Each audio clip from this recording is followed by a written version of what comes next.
Segera akan Anda ikuti Kojah Sastra bersama saya Ribut Ahwandi.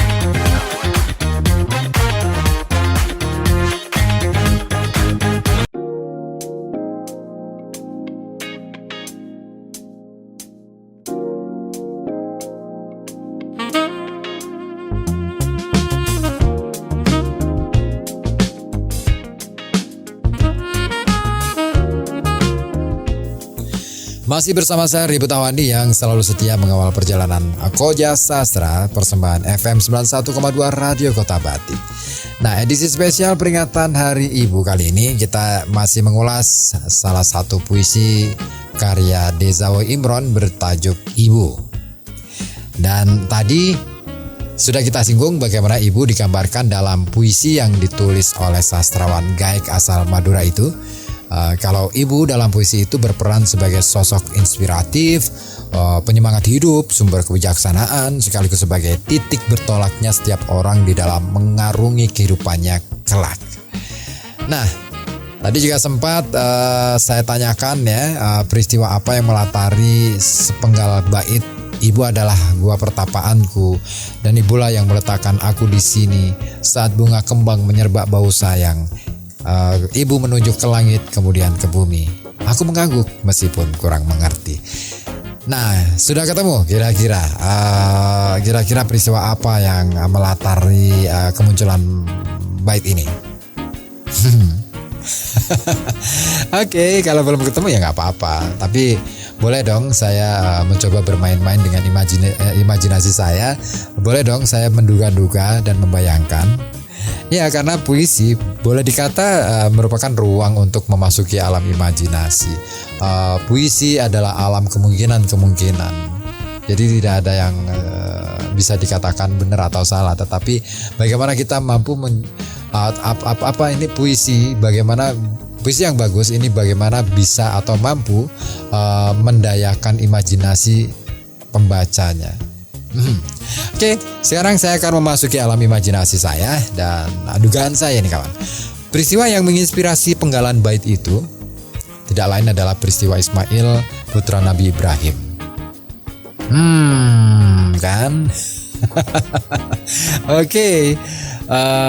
Jangan keburu ya. Oke. Nah gini. Ini menurut saya sih peristiwa yang menginspirasi penggalan bait itu adalah peristiwa Nabi Ismail ketika masih bayi dan setelah menempuh perjalanan panjang bersama ibunya Siti Hajar, mereka kemudian menghentikan langkah sejenak di gurun pasir yang tandus dan berteduh di perbukitan di tanah Arab dan berlindung di gua. Iya, gambaran saya seperti itu. Yang saya tangkap sih seperti itu. Karena saya akan mencoba membaca itu dari gini, latar belakang si penulisnya atau penyairnya. Beliau Zawi Imron ini dikenal juga sebagai seorang lulusan pondok pesantren, seorang santri, seorang kiai juga sekarang ya. Lewat pendidikan beliau pernah menyantri di pesantren Lambi Cabi Gapura Semenep dan pesantren-pesantren lain. Nah, ya, jadi wajar dong saya mainkan imajinasi itu. Nah, oke, kita lanjut ya. Adegan meletakkan tokoh aku dalam goa ini. Bagi saya ada kemungkinan kemirip-miripan ya dengan peristiwa Ismail itu.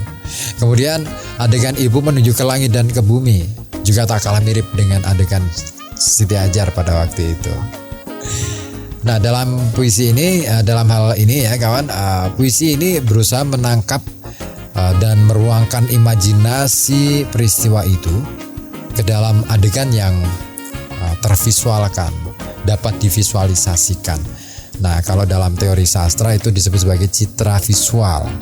Nah, sehingga bagi pembaca ataupun bagi pendengar yang menyimak pembacaan puisi itu bisa membayangkan seperti apa sih adegannya. gitu ya. Tetapi di sisi lain nih kawan, gua pertapaan yang dimaksud dalam penggalan bait ini ternyata juga mengarah pada sosok ibu itu sendiri. Ini menarik ini kawan, karena kedudukan gua dan ibu kalau dalam konteks yang seperti ini boleh dikata ini punya persinggungan dengan pemahaman tentang makro dan mikrokosmos. Apalagi nih ya. Oke, gini. Saya akan mencoba mengurainya bagaimana ya dengan cara begini. Istilah lainnya begini, diksi pada puisi ini punya kesan bahwa ibu ini punya peran sebagai semesta. Lebih-lebih kalau kita mencoba flashback ya tentang ibu. Ibu tempat manusia dilahirkan. Dengan kata lain, saat jabang bayi itu berada di dalam rahim ibu, dia hidup dalam kesemestaan ibu. Begitu lahir, dia hidup dalam kesemestaan yang lain. Sehingga sosok ibu bukan lagi semesta bagi jabang bayi kalau dia sudah lahir, tetapi sosok ibu lambat laun menjadi semesta yang lain. Dia masuk ke dalam kesemestaan yang lebih besar. Gimana ya cara merangkainya? Oke deh, secara sederhana saya menduga dan saya memaknai bahwa penggalan bait itu ingin menunjukkan bahwa sosok ibu adalah semesta itu sendiri, gitu ya. Nah, apalagi kalau kita jumpai pada bait berikut. Bila kasihmu ibarat samudra, sempit lautan teduh. Tempatku mandi, mencuci lumut pada diri.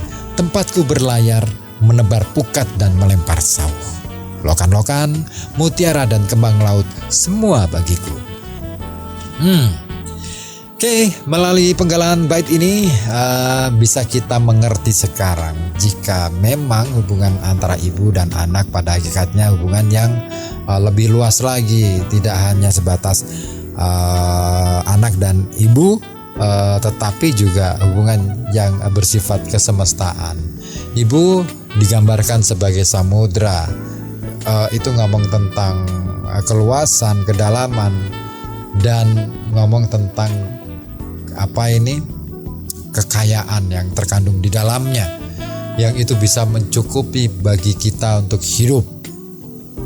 Di sisi lain, kalau kita coba tengok samudra, pernah nggak kebayang sederas apapun, sebanyak apapun volume air hujan yang diturunkan dari langit, kira-kira bertambah nggak volume airnya?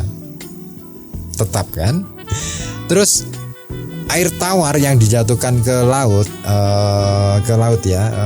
ke samudra, kira-kira mengurangi kadar asinnya enggak? Enggak kan? Nah, ibu dengan lambang samudra itu sebenarnya metafora samudra dalam penggalan ini bisa kita maknai sebagai bahwa ibu adalah sosok yang sangat konsisten. Dia susah juga ini ngomongnya. Dia menjadi sosok yang sangat bisa menjaga kepribadian, menjaga diri, bahkan dialah penjaga yang sesungguhnya dalam konteks hubungan antar manusia sebagai kesemestaan. Koja Sastra akan kembali setelah beberapa pesan berikut ini.